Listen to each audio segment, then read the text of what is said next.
Good afternoon, everyone, and welcome to the 2024 Myall Creek Memorial Yarning Circle with Boe Spearim this afternoon. My name's Janelle Speed. I'm here with my co-moderator, Adam Blakester. We would just like to say welcome to everyone. I would like to acknowledge Larissa Ahoy for the acknowledgement and welcome to country that was done earlier today. We will just follow on from that wonderful welcome this morning. Yeah, so Nell and I really want to impress that this is a very different format to this morning. This really, we'd like it to be a conversation with Boe. Janelle will kick it off, but the more participation questions from those of you in the room and online, the better. And so just to add to those protocols that Janelle's already walked through, hard and difficult questions are okay too. The subjects we're dealing with are not easy, so just be careful, but we're seeking and speaking truth here. Make your question as clear and succinct as you can, and preferably no context, no explanations, because they can go on longer than the questions. State the obvious, statements, speeches and lectures are not questions. And this will be the roving mic. The roving mic is not a talking stick. If you want a talking stick, you need to get up the front like Boe one day. Thanks, Nell. Okay. So it gives me great pleasure in welcoming Boe Spearim today.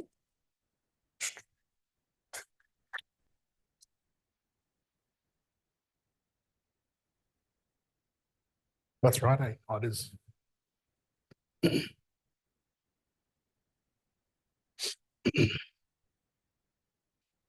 So welcome, Boe, and thank you for attending the Yarning Circle today. Can you share with us a little about your background and your interests that connect you with Myall Creek Massacre and the Memorial? Yeah. Oh, sorry. Yeah, I guess first, Yama, Boe Spearim, Gamilaraay, Kooma, Murawarii. I was born in Western Sydney, grew up on the Southside of Brisbane. My old man's from a mission in Murawarii, mum's from a reserve in Murawarii and Gamilaraay. And yeah, I'm the host and creator of Frontier War Stories podcast, and I think it's like the second time I've been to Armidale. Nice place, cold. Yeah. But also first just want to acknowledge my brother boy there, Callum. I guess my interest in this, especially when you're doing the introduction and I guess in around truth telling and that, and myself and Callum, we spent a lot of time in Brisbane, activism, radio, pissing a lot of people off, all part and parcel of learning and growing, towards, I guess, what it is that we both are doing now and where we are now. So definitely, pay my respects to, my brother boy Callum, because, it was definitely a journey that we were both on and finding ourselves and still on that journey as well. And I wasn't here for the welcome, but definitely thanks, the mob that opened the space up here as well. But my interest in this, I've always loved history. Since I was a kid, I remember in high school, I picked history in like grade 11.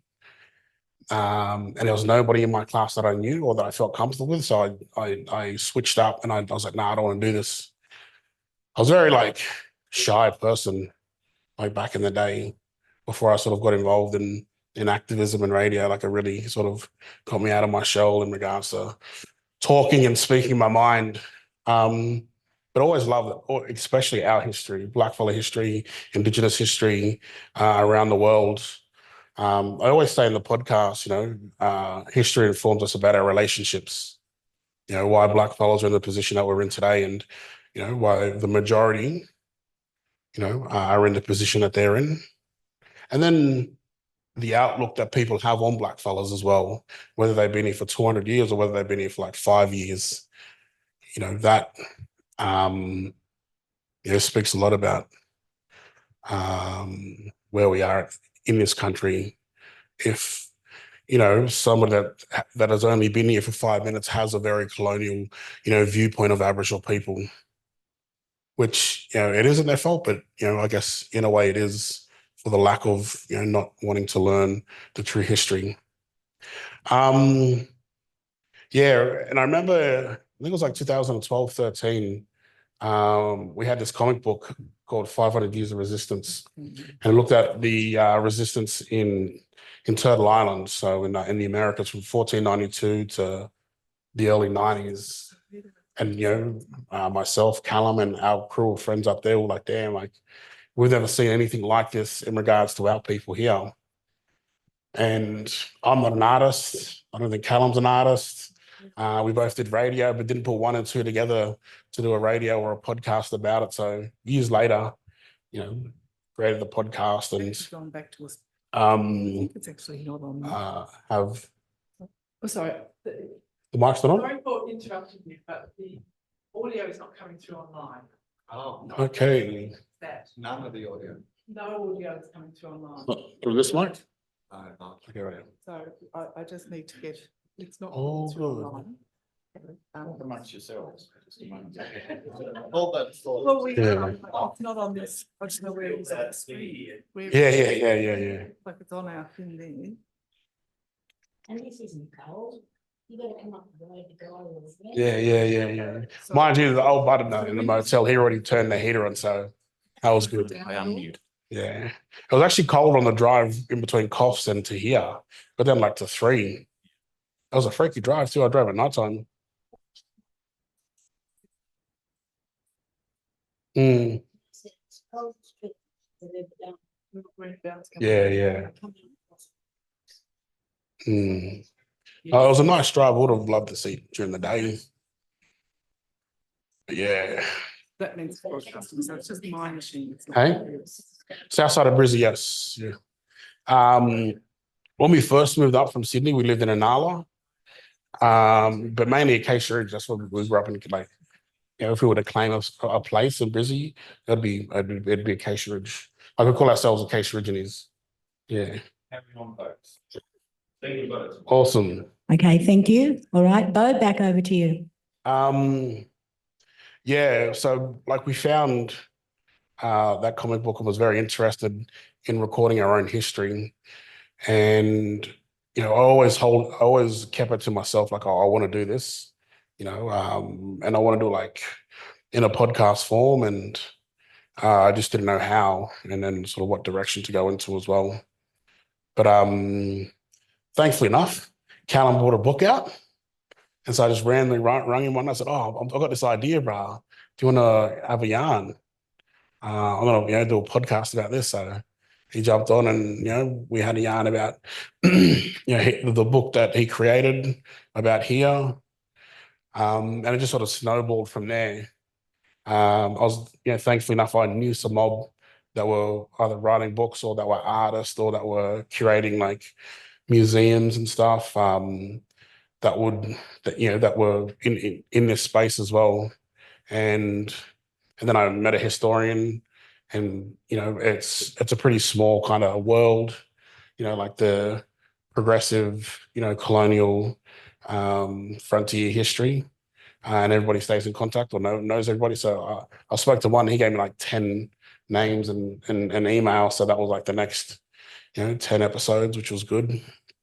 And then I thought of a way of being creative with it as well, like not just sort of yarning to predominantly like old, white fellas as well, but yarning to musicians and artists and obviously elders and community mob as well about how they hold and share those stories and putting them out there, and then also like flipping, I guess, how we've been told to teach people nowadays, which is, I guess, one, by picking a book up as well and getting back to sort of that sort of more yarning approach to telling our story as well. And plus, like I hated school. I really struggled in school with reading and writing, and Even, still to this day, it's, struggle to keep the book open and then get through the pages. But, yeah, so, wanted to make that also accessible to people, like myself who has those struggles as well. And, I've been very thankful enough that the podcast has been received as well as it has. I would have been happy with, one or two sort of listens, let alone, the amount of listens that it has now, and, with the short amount of episodes that it has, and also the way that it's being used as a resource in schools and in universities as well. It definitely was an idea, like for it to be used in that way as well. Yeah. Yeah. Well, we are an oral culture, and it makes great sense to me that we would Definitely, yes. take our stories down orally. So I think that's great. And the use of song and dance for our culture as well is also. So I suppose, what is a frontier conflict for Australian Aboriginals, Boe, and what form does it take now? And how has this changed over time? Yeah, for sure. Well, I guess like the loose sort of definition of that is, what we think of is, cowboys or explorers sort of roughing it and, finding, a new life or the new world, and not necessarily encountering the savages or, like the bad natives, and conquering, a new world, like, and and then it's also the conflict that took place with that as well. And what does it look like today? It's a good question. Yeah, like we're going to ask ourselves how relevant, is how relevant are the things that we do today that's going to impact, future generations in like 200 years. How relevant is it to stop, a gas company in the Pilliga now than, in 200 years, or, to how are the same with, what are we going to do to sort of stop, the high rate of Aboriginal and Torres Strait Islander kids being stolen today than what there ever was, at the height of sort of the stolen generation. Like, what are we going to, where are we going to be in 50 years, especially as Black fellows? Like, we're getting decimated left, right, and center, like, from the land that we love and want to be connected to getting destroyed to, lingual side and how languages, dying. But it's amazing to see, what communities are doing in regards to language and language classes and, books and all that as well. And as much as that's, a responsibility for Black fellows to make sure that, these things don't continue, and we have a narrative to change that. Like, but it's also in the court of, every person that is an Aboriginal or Torres Strait Islander in this country to make sure that what happened 200 years ago doesn't happen now. So we're not having these conversations in, 50, 60, 100 years about, oh, where did, what happened here with the land out in Pilliga? There's a big hole there, or, why didn't we stop that? Or, yeah, like, I think it comes back to that, yeah. So I heard a comment on Facebook. I'm not a very big Facebooker, but I do a couple of likes and that here and there, but I'm always curious as to what people say. And one of the questions that a person put up was around, I'm not responsible for what happened 200 years ago. Why should I say sorry? And what immediately struck me was, one, that's a very colonialised concept. But the other thing that has struck me was, they may not be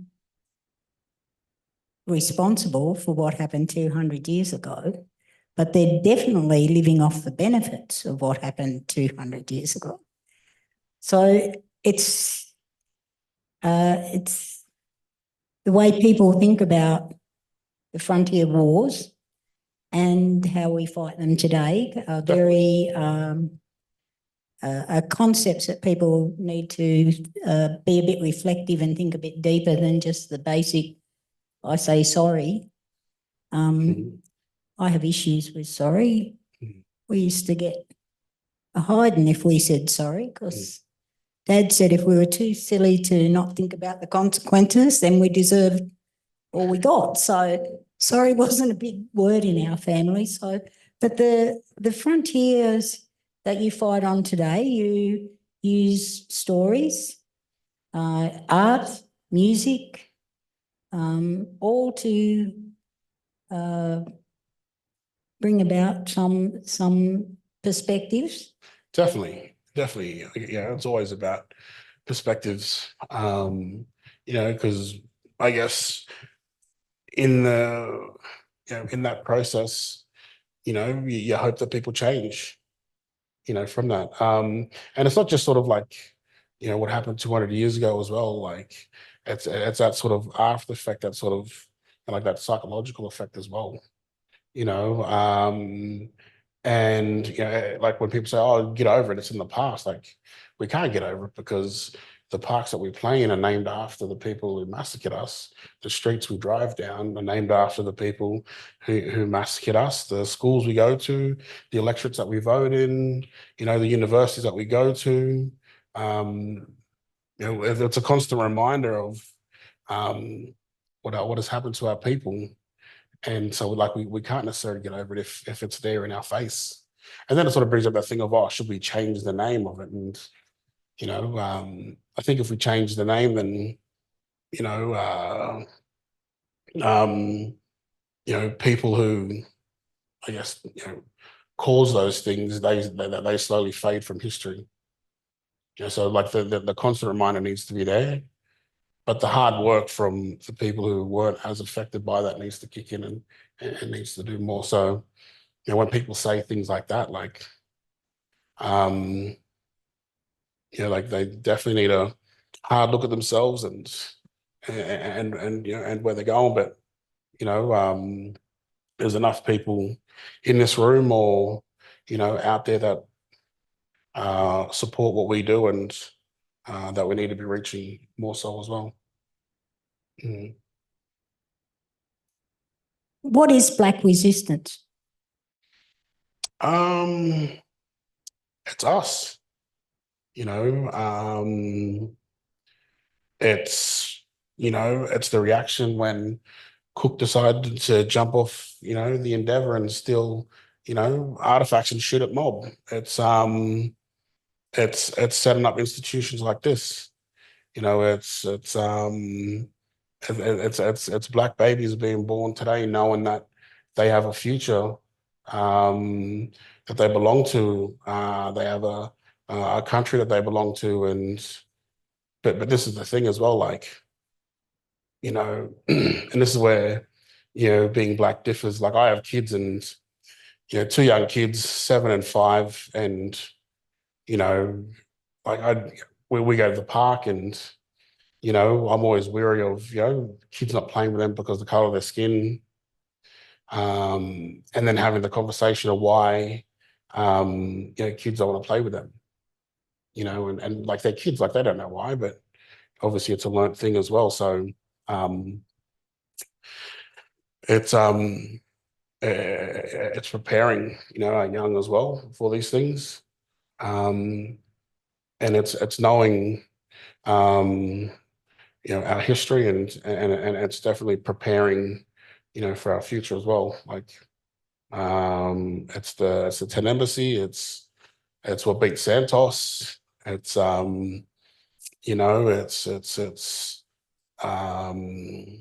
it's many different things. Yeah, it's the things that we have and sometimes that we now take granted for. Yeah.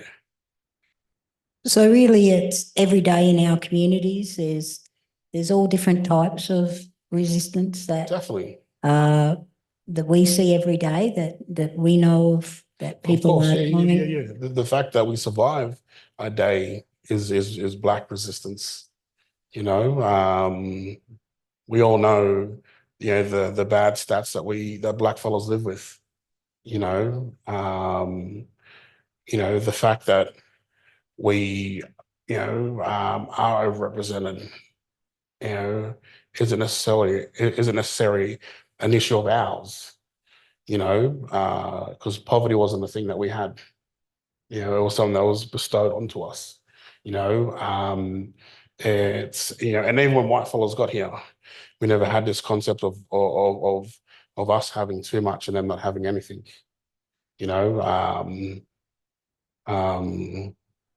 same as like I remember I had a yarn with Samuel. Was he here this morning? Yeah. Me, him, and Ray Kirko, we did an interview and it's lost. It's gone. Spilled. And he actually flew to Brisbane. Oh, he was already in Brisbane, and then we caught up for that interview. But we had a really good yarn looking at sort of like the laws of war and what that meant differently between Aboriginal people and European people as well. And those two things are very different. One is about the decimation and the annihilation, and then the taking of resources and like this the enslavement and all those things that we've seen throughout history. We're blackfellas. We were very we're in a very unique position where for a very long time we were isolated, so we got to develop really proper ways of governance and understanding and how to live, with each other. Like we ran, like Auntie Mary Graham always says, like we ran this country, for 60,000 years, if you want to use a timeline. And within that, there's no traces, of the usurping of other nations or the mass slavery of other areas. Yeah, there was war. That's natural. Conflict is a part of all societies, but the way that we govern ourselves, and this is like, I really want to explore this in the podcast with somebody like Auntie Mary as well, who was an Aboriginal philosopher up in on the Gold Coast. Kooma Mary, amazing. You should definitely check her stuff out if you haven't. So for that long, we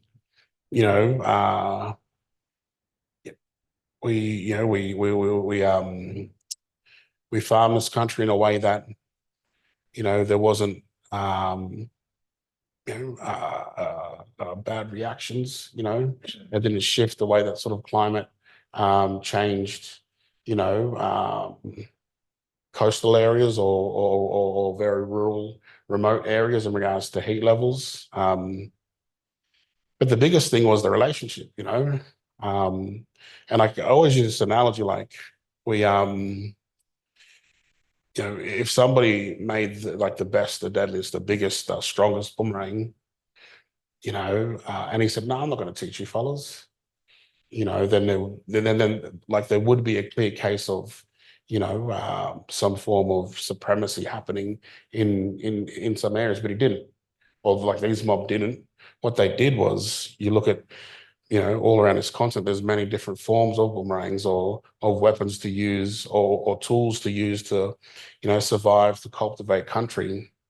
And I think that's amazing to look so far back and to think that these things never exist. And not to say like, like we lived I think a brutal sort of life as well back then, but it wasn't, what was happening in Europe or other parts of the country, other parts of the world as well. So, when we're talking about, like Black resistance, that like, that is an aspect of that, our governance and how to have relationships with people. And then like some of the yarns that I had on the podcast as well with some of the guests, they always mentioned, Black fellas would share places with these white fellas before they had conflicts. And then they would only have conflicts when these fellas mucked up, brutalized and hurt, our young and our women and our elders, or destroyed land that they wasn't supposed to. They were breaking Aboriginal law. And then so, blackfellas enacted, their law upon these fellas. Yeah. So the governance and the sharing concepts of our culture, I suppose, are reflected in our storylines and songlines and our trading lines. And the thing that's always fascinated me is our boundaries never change. So an area was always that area, whether there were disagreements between them. Whereas in Western culture, the boundaries have changed so many times and people have been displaced out of those areas. Aboriginal culture managed to maintain that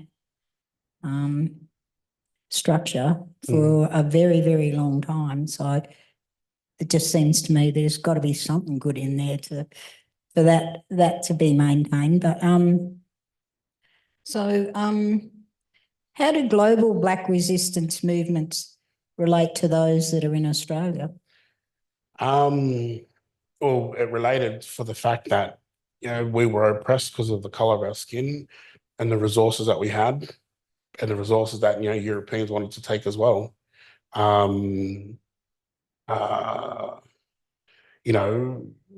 the N-word was used, not just on, African, people, but, Polynesians, as well as, Black fellas here, as well as other sort of Indigenous folks as well. And as early as like the 1920s, we were organizing with global Black, resistance leaders. So there's Marcus Garvey. He's seen as like the father of the Black nationalism movement. So Malcolm X, his dad was a Garveyite. And his philosophy was, Africa for the Africans, and he preached to millions of Africans in the States, in Jamaica, like where he's from. And obviously, I'm sure in Africa as well. And he had this philosophy of, uplifting Black people with education, but then also with the knowledge, of self, as they say. And in the 1920s in Sydney, I think, for employment on the wharfs were a big thing for mob. And then when, people of color or other sort of, other people of color came to Australia with their ships, the only people that's going to work for them are Black fellas. Work with them. So there was this exchange early on of international Black nationalism or activism and understanding. So we had, before there was, around the same time as like the Aborigines Progressive Association, I think it is, the mob that were in Sydney, they were also Garveyites, like they were organising under that banner as well. And plus we had the flag flying in 1972 at the embassy. And actually the first Black boxer in the world who fought in Sydney, he was in a meeting with Black fellas here in Australia, Jack Johnson, the first Black heavyweight world champion. And the reason why I was in Australia is because America didn't want to have the fight. So they had it in Sydney. And he met with Black fellas here as well. Because he knew that's where to go. And like we've always sought refuge and inspiration in Black resistance, in Native resistance, like of Native folks in Canada and America, in Aotearoa as well. With the Māori mob as well as the Pacific mob, we had a huge exchange with them. With Libya as well. We went to Libya in the late 80s, went and saw Colonel Gaddafi on Aboriginal passports, went to communist China, in the 1960s. I think Annie Lilla Watson, she went to communist China back in the day. We understood the importance of supporting, the IRA and the liberation of, Irish people as well as Scottish people, as and as well as today as Palestinian people as well, and what we're seeing happening there right now. Like there'll be forums in Sydney where IRA, PLO members would come and talk to community, as well as other different international resistance movements as well. And this was so important to us because we understood the importance of having a global understanding of what is happening. And then there's that saying, we're not free till we're all free, or like fight the power. We had a in Brisbane in particular, the Watson family, Uncle Sam Watson. Him and Dennis Walker, they started the only Australian chapter of the Black Panther Party. There was a huge influence, the freedom rides, throughout this way here up to Murawarii. There was a huge impact, like we started to see that there was sort of hope, I guess, in resisting what is happening in our backyards, and everything that happened to us and everything that happened to other Indigenous folks was legal and was okay and right under their law. It wasn't right until we said it wasn't right, and until we resisted it as well. So education and building that confidence, you can't be it if you can't see it, sort of thing, has always had a big impact on the Aboriginal resistance, and that came from those connections with overseas. Oh, but then that also came from Dundalli, Yagan, Jandamara, whatever the warriors are here as well. They came from them. Exactly. Yeah. Like one of the first ever, like the day of mourning meeting in 1938 was one of the first ever, I think, like global, like civil rights movements. Black fellas here in Sydney, as well as Uncle William Cooper, being one of the first people globally to support, persecuted Jews under Nazi rule in Germany. Like, black fellas did this before, and not to say that like we were the first to do this, and we need to be respected for that. Like, we just did it because it was our responsibility and the thing to do. We know what it's like to be oppressed, and we know what it's like to be supported, within that process to have freedoms. Yeah, and I'm sure older people here would understand when different migrants came to this community and how they were discriminated against, and in one form of a way they would have felt black, but sadly they get to fit into society. We don't, because of who we are and how we relate to this land. So there's a historical, I suppose, picture that it was colonised and it was all beautiful, and we just welcomed the colonisers with open arms. I wouldn't say it was beautiful. No. Well, I wouldn't say that at all, but I'm trying to be fair here. And in reality, there were pockets of resistance all over the country, and some of them went for quite a long time. It's not like definitely. And the suppression happened for quite a long time as well.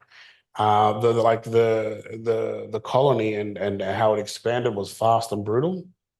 Like, it took them 50 years, I think, to get to Waterloo Creek to have a sanctioned massacre like Waterloo Creek, and then 5 months later or 6 months later do Myall Creek.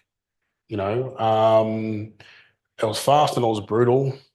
And when they came here, the I guess veteran soldiers of these armies, they were in like the Napoleonic War, and you know, they were seasoned and you know, so they were used to teach, you know, squatters, farmers how to corral, how to track, how to murder, how to, you know, dispose of the bodies, because they're already doing it in other parts of the world. And as yes, so like yeah, you know, like in Brisbane, Dundalli was around for like 10 years. I think the same for Pemaway. You have I think it's Tannaminaway in Tasmania, you know, who led a resistance. And there's a new book by Henry Reynolds and another bloke, and I think it's Tannaminaway or some other warriors down there. They speak of how there were like there were about 300 to 400 whitefellas that were killed during that sort of conflict down that way, and it's sort of like the highest recorded numbers of white fatalities at the hands of blackfellas. But then in turn, because of the resistance, especially places like Queensland, that we know because the numbers have been documented, you know, and then the conservative numbers say like 65 to 70,000 Aboriginal people were killed within like a 50-year period, 60-year period, from like you know, the 1950s, I think, up until around, you know, just before Federation, by what we know as the Native Mounted Police. And then they changed the name to Trackers as well. And then they changed maybe the way that they used blackfellas in that, where they didn't have an army of blackfellas sort of going in after their own people, which was a colonial tactic that they used everywhere else as well. So in Queensland, like they would set up Native Mounted police camps for like a couple of weeks to a couple of days, months, and there was even some that was set up for decades. There was a police station that was still called, you know, like a Native Mounted police station in like the 1970s or 80s. And we hear of these like these yarns of, you know, licenses to kill blackfellas, you know, that people have had or, you know, have carried in these small areas. Yeah, so as much as and that was one thing that I tried to balance in the podcast as well. Like as blackfellas, we know the massacre sites because our old people will tell us. You know, Troy Casadale has a song called "Shadows on the Hills," and he said, "I wrote that song because our grandmother told us over there that's where that happened. Don't go swimming over that way or running over near that creek or that, you know, that cave. We know all these spots." But we don't necessarily know our warriors. And I remember I interviewed Callum and he told a mad yarn about his uncle. And when he found the name of a warrior, and now his uncle goes, "Pass your phone now." And he changed his name in his phone to the name of that warrior.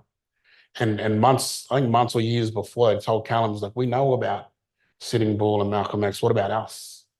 You know, I remember talking to the lad and, you know, like we had like a moment there where like, you know, it was, like this is why we, you know, like why we do these things, you know, is to you know, give the knowledge of our people to our people that was deliberately left out, because as they say, you know, victors, you know, the victors who win war get to write history the way that they do and they have.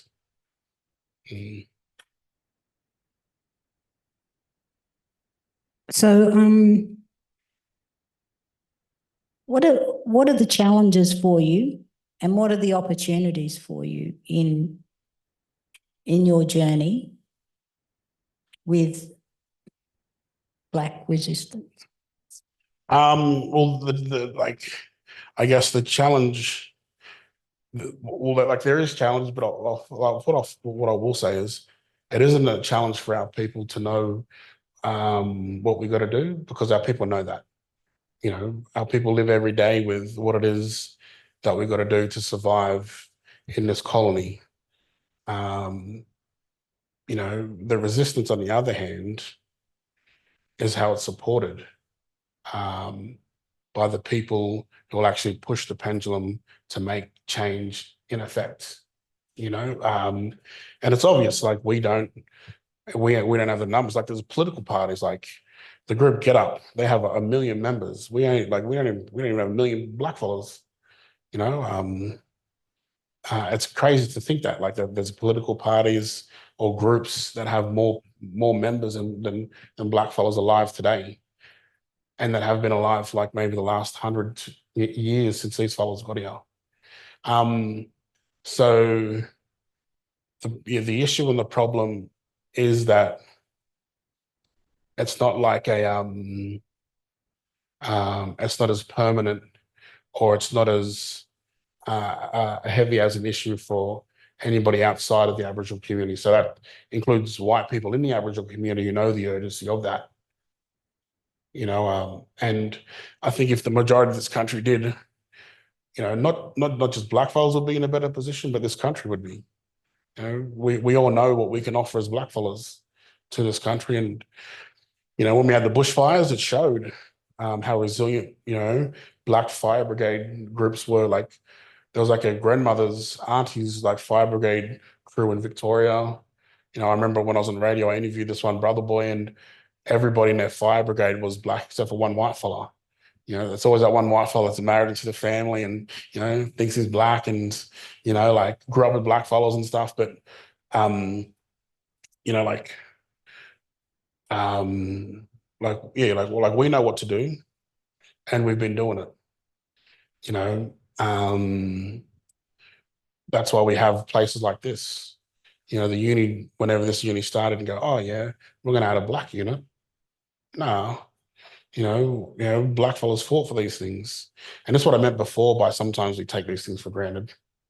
You know, because our old people, you know, sacrificed and died for these things to be here, like, you know, the medical centers, the legal services, the schools, you know, the dance theaters, because they played an integral part in the resistance, alongside the resistance as well.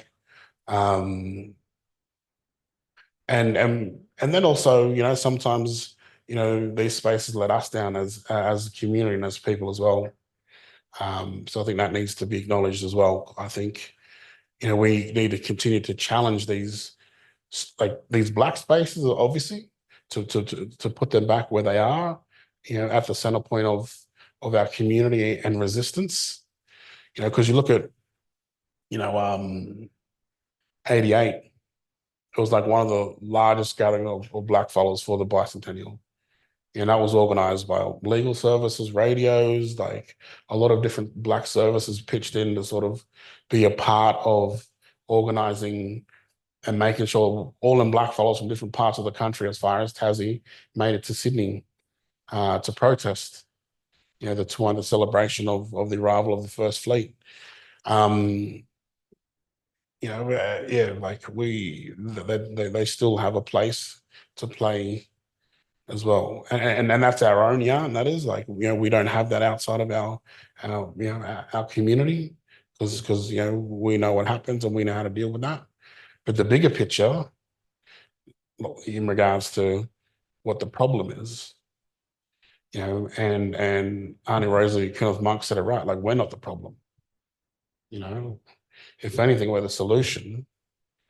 The issue is the people that, you know, still think that they, you know, own us or own this land, and need to change that. And there are a lot of good people that can, you know, be a part of that journey, but they have to, you know, have to be willing to be a part of that. You know, like being involved in activism, you see people come and go. A lot of, you know, non-Indigenous peoples, and mob, but, you know, mob go on and live their life. You know, as well as being wary of the things that impact us. Where I think people outside of our community, they get to enjoy the spoils. What is it, the milk and honey, that sometimes, you know, we get to enjoy. But yeah. So I have a lot of cultural training, and one of the I deliver a lot of cultural training, and one of the questions I always get asked is, or the comment that I wish I had $1 for every time I'd heard it because I'd be rich by now, was I didn't know that. So sometimes one of the opportunities for people is to seek to know the knowledge, and not just the classical or historical knowledge, but your local knowledge, your local stories, your local people, and that would be a support for the Aboriginal resistance or And what's happening locally, like what's happening right now, you know, in those areas, not just sort of historically as well. And don't bombard blackfellas with all the questions unless you're going to pay us. Because if I had $1 for that, nah, you know, we would all be rich now. But and everybody knows we love a yarn. Blackfellas love a yarn, so definitely ask us. But don't let us be your resource for that, because it's exhausting, and we got a lot of other things to do, just like everybody else. And I'm sure there's a library near you, and you got a phone with Google. Definitely Google that stuff. There's a lot of resources out. Maybe listen to a podcast by a guy. Nah. But yeah, like there's a lot of things out there today. And you'll be funny. Hopefully you will not laugh, but you'll be surprised where those things take you and how they relate to not just here, but other places around the world, and why it's important that, when we speak of truth telling and justice, we just don't look at here. We look at, the impact of our own involvement in other places, because that is happening right now, which I'll maybe yarn about when we finish. So often that cultural load that a lot of Aboriginal people carry is not recognised, but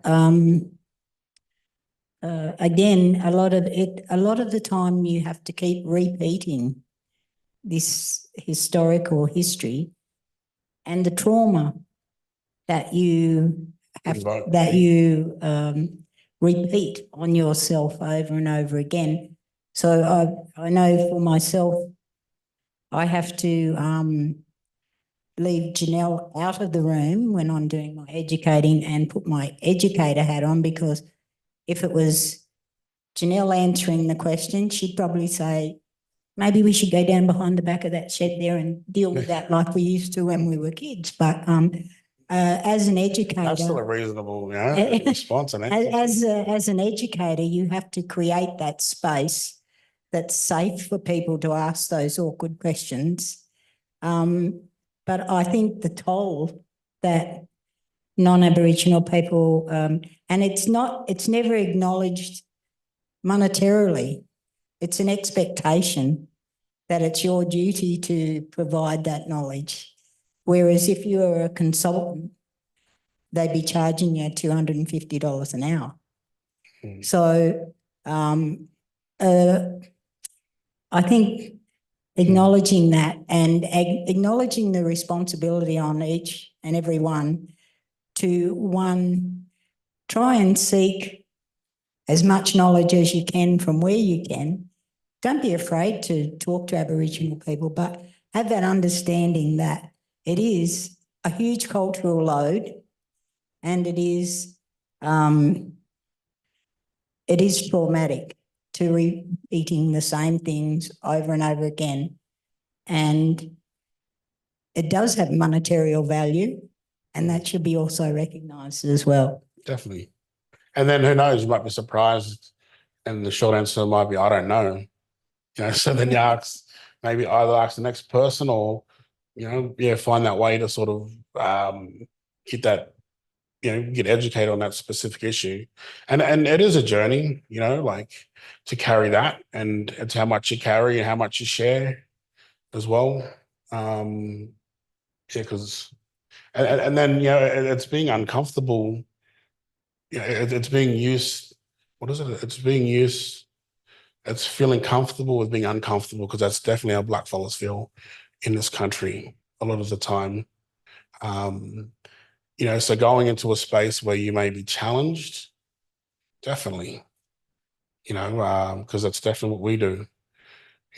Like when, like I know I do, like when I walk into a certain building, I'm scanning for black fellas, even if we don't talk to each other, if we just, nod our heads and, in an elevator or, across from each other, it's like, us, there's that sort of, acknowledgement that, we're not the only ones here and that as well. But it's definitely feeling that uncomfortability in spaces and working through that as well, not just crying and going away and then making about yourselves.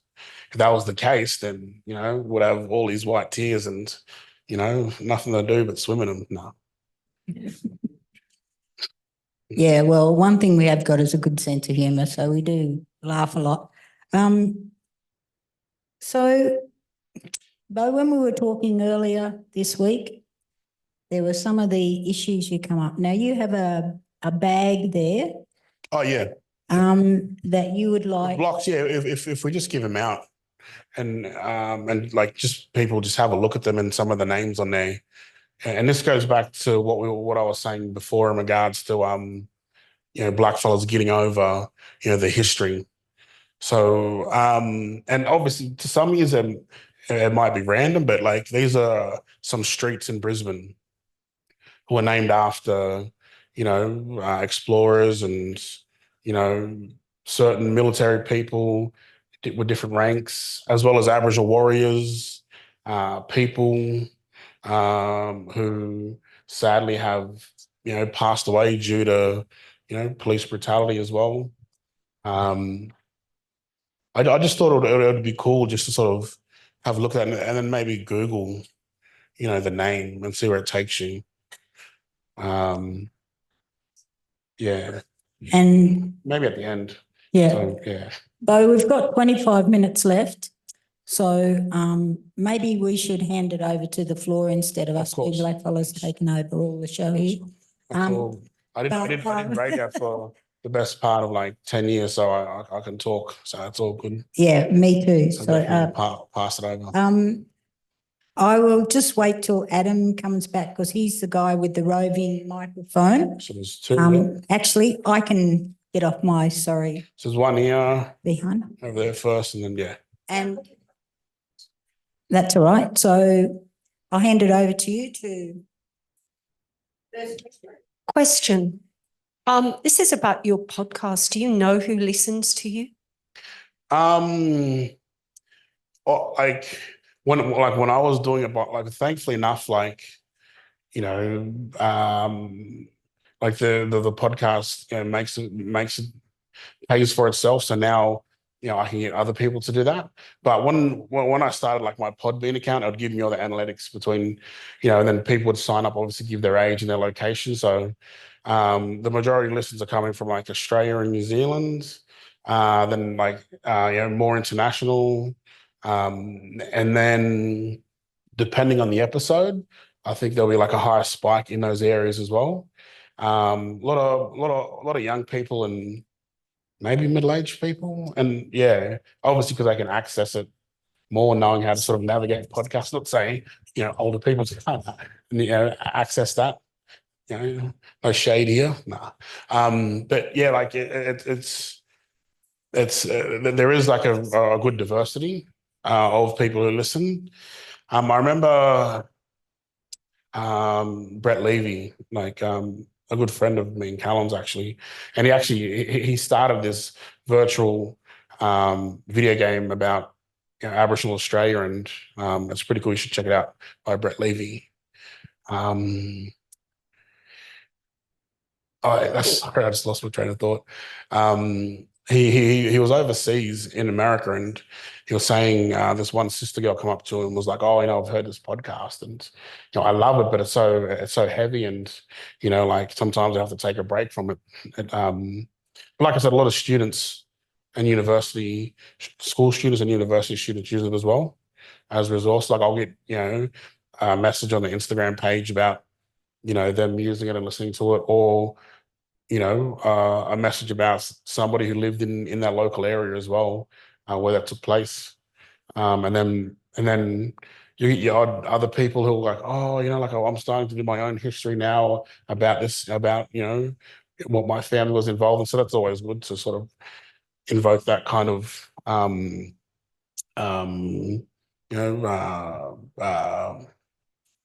things from people as well. So it's cool to see where it's gone. Yeah, So a wide variety there, Bo. a lot of people. Yes, I think it's got almost like maybe 190,000 downloads. Yeah, which is pretty cool. Okay. Thank you very much, both of you. That was amazing. My name's Catherine. My question is, what questions would you like us to ask? Because it's terrible to think of the cultural loading that you guys What's your bank have to account? carry. So I'm part of a listening and learning group locally, working with some Aboriginal people, and I'd like to know the questions you would like us to ask you. I think the question should be asking yourselves, really. We've been asked, we've been studied, we've been everything, I remember like in the lead up to Invasion Day up there, like some really cool allies, like they would do the work of, organizing other activists, but interested people in doing workshops. And and I always share them every year. It's, who are you in relation to Australia? Who are you in relation to Australia Day? And who are you in relation to Invasion Day? Like we know where we stand. Like we're impacted by, dates like the 26th of January, like months out, because it's coming, and, all the rednecks are jumping on that bandwagon already. I think it's what you ask yourselves, like, and then you find out about what you can do as well in that. Like, and then maybe local blackfellow groups, that are doing cool stuff. It's like, what can we do for them so they don't have to worry about X, Y, and Z? How can we, not necessarily empower them because they're doing that themselves, but what can we do to lighten their load? How can we make, that group's existence much better? What's holding them down? Yeah. And I would answer any question that helps you empower your knowledge and learn and helps you self-reflect. So any question's a good question if you're going to learn something from it. I'm hoping I'll learn a bit from asking this question. Thanks, Janelle and Bo. I'm just hanging on every word, actually. I think I could just keep listening.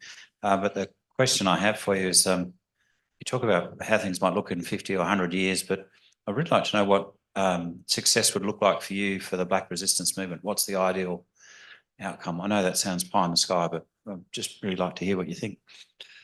It is a hard one. My boss actually, or my manager, I would always have mad yarns. He's actually like my brother's best mate, and I grew up with him. Like he's a big brother to me.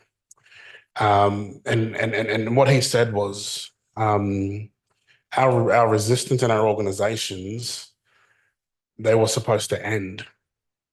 They were supposed to be, like they exist and they started because there was a need, for these services to be delivered to blackfellas, and it still exists today, as well as the issues that we face. And what does that look like in the future? And blackfellas are certainly not going to lay down and die. And as what's been told by history, especially early historians, like, mob are going to resist and fight, and because that's what we do. That's all we've known to do here on this continent for as long as it's been an issue for us to resist. So the hope is, that it doesn't, but we don't live in that world. If we don't,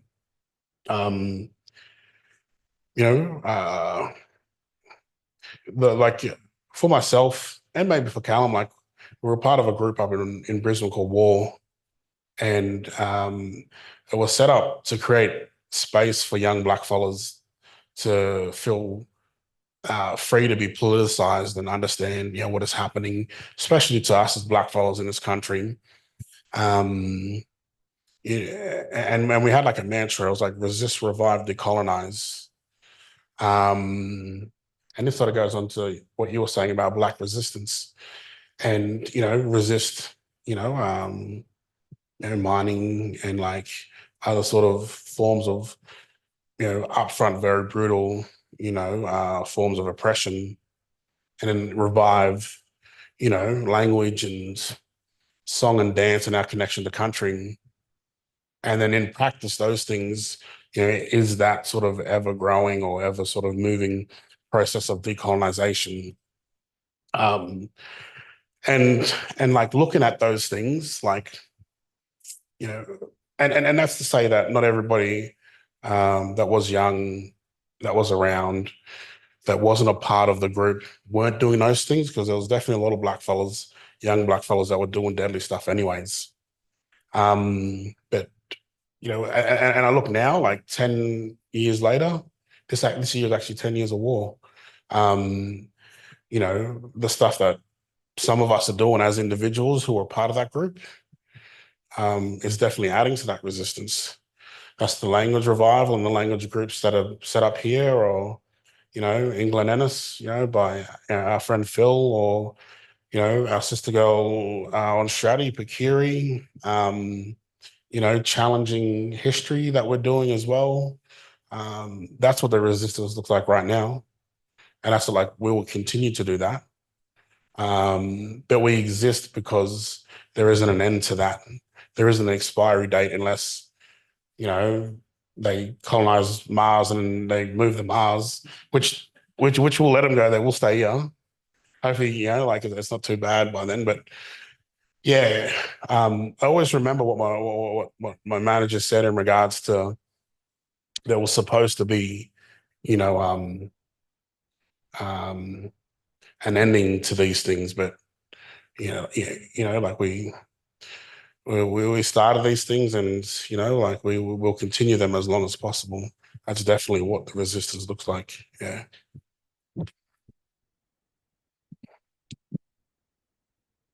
First of all, my name's Anne. I want to ask one of those stupid questions that you mentioned at the beginning.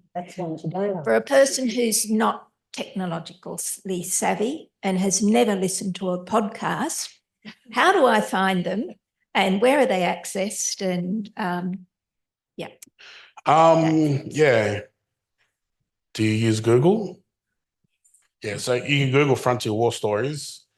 And the platform that it's on is Awesome Blak. And you can find all the relevant episodes. There's actually one that's going to be released hopefully today about an Aboriginal warrior from Western Queensland, from Menandangi.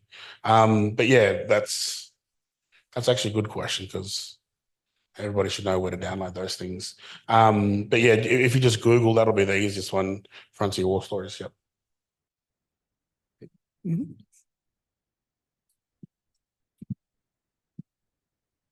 G'day, Bo. Peter Stevenson.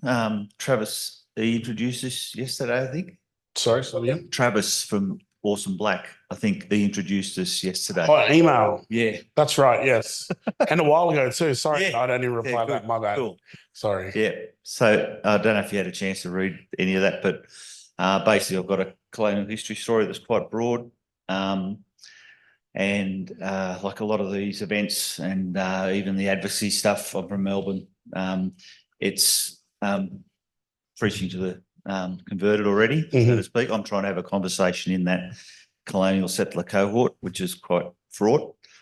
But the story, I think, has got, I suppose one question is, where do you think that's useful? I've struggled to get cultural guidance on the best way to tell it.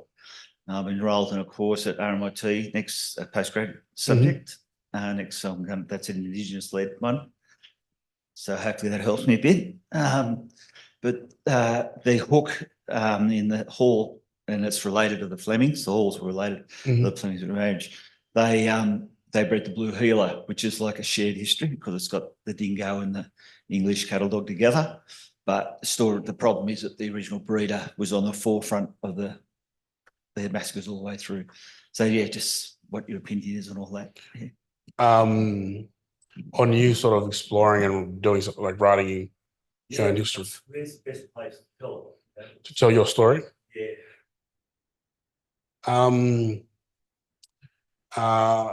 Well, Dave Marr just done the exact same thing as well. Dave Marr. Oh, yes, Yeah. Yeah. That cohort together, but there was Susan Henny. Yeah. So yeah. I was actually talking to her. Yeah. I want to get her on. Approach to Europe, try and get in contact. So we're like a cohort that's growing, so we're not networking together. You know what I mean? Oh, so like, and what's the best process of coming together as like families and telling that story? Yeah, so it's like I'm telling on my Facebook site, and there's a Hall Heritage Facebook site, and my Facebook site is a social experiment. I'll put something there, and I'll get lots and lots of likes on my family stuff. I'll put something out there on, like I'm doing a blog each day on this, like a reconciliation trail from the Hawkesbury to Myall Creek. And yeah, it'll only be the new friends I've got in the advocacy groups that have a like on it. And so it's, you just got to keep on, like the resistance movement, you just got to keep on doing it until eventually something jags people. Yeah. Welcome to our world. It's definitely something to do and to highlight. And I think there needs to be, there's a lot more, descendants of families that should be doing things like that as well.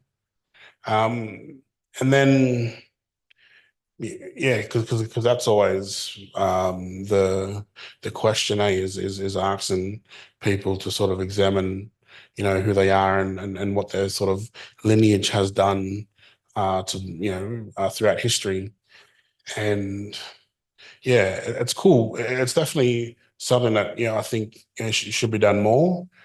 But then, in that process as well, as always, it'll be looked over, or it'll always overshadow Black voices, because that's how our society is. White voices are always going to be, more looked down and more taken serious more. So like there's like definitely do it, but there's a sensitivity of not necessarily being a part of that process of truth that Black fellows do as well. And that's the other side of truth telling is accountability. And that's definitely something that we need. And that's definitely, something that reconciliation misses out on. And forgets to mention, as if, we need to reconcile something, because we don't. Like we didn't start the war. We just, try to survive. And I think it's about truth telling, accountability, and then what is it that, Black fellows need then, or what is it that we need then? Yeah. So are there any other quick burning questions? Okay, one more here. Okay, it's. Oh, okay. Do you want to? Yep. Thank you, Adam. I just wanted to ask, with the Voice to Parliament, Anthony Albanese described it as a very generous, the Uluru Statement, I should say, is a very generous thing to do. And it occurred to me suddenly, and I really don't know why it hadn't before, that a treaty involves a cession of sovereignty by Indigenous people to the colonisers. Are you in support of a treaty? And is that sort of generosity something you're comfortable with and think others would be comfortable with? Definitely the idea of a treaty, not for the voice to Parliament. Like we were advocating in Brisbane, we had a group called Treaty Before Voice. And, you know, it's the group was to, and the reason why we were called Treaty Before Voice is like we wanted the opportunity before Albanese said, okay, radio, the decision of a referendum is a yes or a no for, you know, the voice to Parliament, not blackfellas. Would you rather a treaty or not? You know, so the gesture of being, you know, goodwill and all that was already taken out of the hands of, you know, being a good gesture and given to blackfellas. And then, you know, the majority of people who voted, and you know, you can see a mile away that, you know, Redneck Australia was going to stand up. And it was funny, like we saw this years ago as well when it came to this. And we always said, look, if there was a vote, it'd be progressive blackfellas who I didn't vote at all, that would vote no. And it'd be rednecks that'll vote no. And it'll be well many white people that'll vote yes. Conservative blackfellas, you know, that have supported the anti-intervention, you know, and all these disgusting policies that they've put out to blackfellas will be leading this. And we saw that. You know, and these same blackfellas, you know, were supporting, you know, genocide in Palestine, sadly to say, but and you know, the movement, you know, was orchestrated and led by, you know, people who, you know, who were Zionist and support, you know, what is happening in Palestine. And, you know, that was a very conscious decision for a lot of us back, you know, 10 years ago when we made a decision to, you know, advocate against the Recognise campaign, because it took, you know, the opportunity and the autonomous decision-making from blackfellas to decide what we want and how we want to make that a possibility. And that's what government does, you know, that's what they did with native title, you know, in some cases land rights, and a variation of different sort of things that they've given blackfellas. Like, I think it was last year or the year before, they repealed the amendments to like the Cultural Heritage Act in Western Australia, which supported blackfellas' rights in regards to vetoing mining companies. And then so, you know, miners as well as farmers got together, advocated against the Premier to change that legislation to then benefit, you know, these, you know, farmers and mining companies. So, you know, when the option is taken out of our hands, you know, to decide what it is that we want, then it's obvious that, you know, these plays are very, you know, are put in place to lead us down a certain track of supposed hope. And that's what it did, you know, because I know a lot of blackfellas at the last minute that changed to from a no vote to a yes vote. One, because a lot of institutions like universities supported it and didn't really challenge, you know, the progressive, didn't have the opportunity to have the progressive yes challenge, you know, the progressive no, sorry, to challenge the yes vote as well, which in turn is very colonial. And as blackfellas, we do not work like that. We're very consensus, you know, coordinated mob who have this decision-making process. And that's, you know, every single decision that has been made has left that process out, which is sad because, you know, like I said before, history tells us about our relationships. It's, you know, our relationships are the same. Sorry. So No, I'm glad to let you I talk just all support- day. I think, Sure, yeah. though, that we're finishing up very shortly. Okay. Okay. Can I just say Aboriginal sovereignty has never been ceded, so I stand for that one. Yes. And so the Uluru statement may have been generous. It was done in an arena that not all Aboriginal people were involved or engaged with. So there's a lot of different opinions, and I think And that's okay. and It's okay to have a difference of opinion. yeah, and that's right. That's what I mean. But I think the assumption that all Aboriginal people thought it was a good thing. And this is the thing that, if I can just say, and this is the thing that, you know, why we ran this country for so long is we could disagree with each other, Yeah. but we could have a conversation. All right. You have a question up the back here? Yeah, Larissa's my name there, but I just wanted to ask you, where you work there in the resistance, how do you maintain the relationship, what you fellas do in that space? How do you maintain a relationship with the local elders or the local family groups that are from that area or that where you're working? And then, yeah, so where's the accountability on what you guys do? Mhm. And then how is that then connected with the black fellas in your area? Definitely. Yeah. No, everything is always done, you know, and it has to be sort of done in relation with local mob as well. And this is the thing as well, like not all mob agree. And, you know, it's about sort of, I guess, finding that commonality or common ground where we can sort of work together as well. But definitely, you know, like for, I guess, in relation to Invasion Day, that's always a big one, you know, to organise around.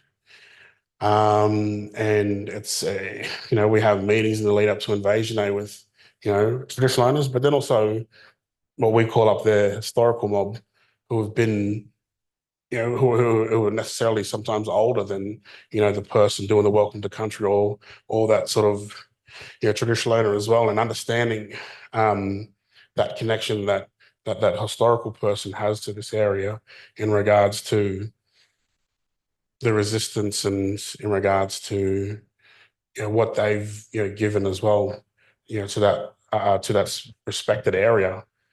But definitely, you know, it's always a thing to involve, you know, TOs as well in everything that you do. Because that's a part of that process, of what we do as blackfellas and how we, you know, when we go into someone's country, we got to go in the right way. You know, as much as, you know, when we're in somebody's country and they've got to, you know, protect us, they've also got to pull us up as well. Yeah, no, because I'm going to say that black fellas take notice to that. So black fellas take notice to what's going on in the community, Definitely. what's being said, who's saying it, and where they're getting it from. So I think that's awesome that you guys are going back to your community and your elders and not just going off your own selves, because we are responsible to our elders and to our communities, and we don't utilise what we've got in those towns, places. The information that's given out won't have that authenticity to it. So good on you. That's all I just wanted to ask. I think that's a very important point, because if we contribute to the lateral violence in our communities by dividing it, by not being respectful of all the elders, and I also think we need to give consideration to Aboriginal people who unfortunately have been displaced through no fault of their own, that have grown up not necessarily on their own country, but need to have their voice heard as well. So I think, and I always advocate for all Aboriginal people, the traditional owners, and I know in this community there are, I often get asked about who are the traditional owners, and I say there are groups of people in this community. I'm related to 3/4 of this community here. So there are all different groups, and I always advocate to acknowledge all the different groups, to be respectful of all the traditional owners, to be respectful of the displaced people, and to not pick sides and contribute to the lateral violence in those communities. that's a colonial imposition on those communities. That's not something that us as Aboriginal people have done. We've always been able to come together, have consensus and agree on a final decision. So I think that's a very important point, that you have to connect to the people who are in your communities and respect and maintain those cultural protocols that you have. And that way you can share and learn. A lot of people tend to grab a microphone and go off and say whatever they like. But I think that's a very important point. You have to bring it back locally. So are there any more questions? Okay, well, I will hand it over to Anne.